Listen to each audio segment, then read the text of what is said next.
The wall that heals got a Texas-sized welcome to Garland. Start a couple more and start a couple more until, we've got us all kind of cranked up, okay?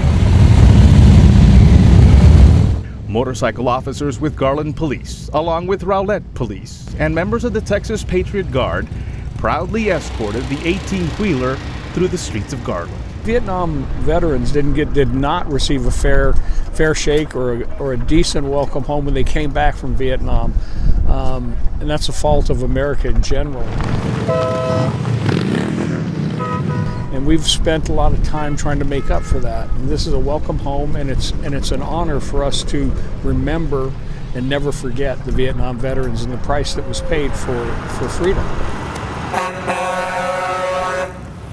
As the wall made its way through the city and the downtown area, residents, city staff, and local veterans lined the streets with flags in hand, saluting it as the replica of the Vietnam Veterans Memorial made its way to Audubon Park, where it will be on display for all to see.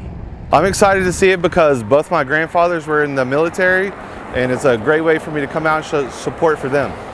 Among those there to greet it with a giant American flag was Vietnam veteran David Fremder.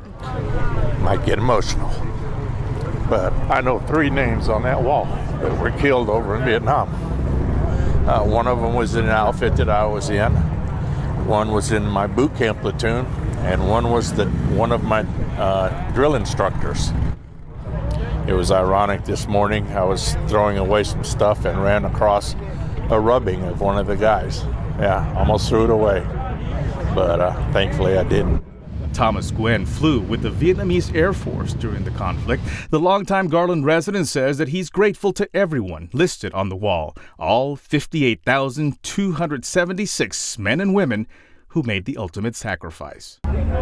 We respect because they come to fight for our freedom, and they fight, side by side with us. For Garland resident Duke McKinney, the mere sight of the trailer was enough to bring him to tears.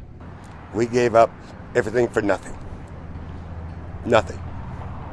And I see that as a good way. Do you think it will help you heal? It's going to cause me a lot of pain the whole time it's here. I live right across the street over there on the other side of the field.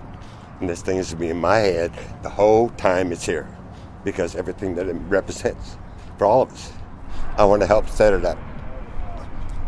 Just so when it's done, I can put my hands on it and let some of this pain go away.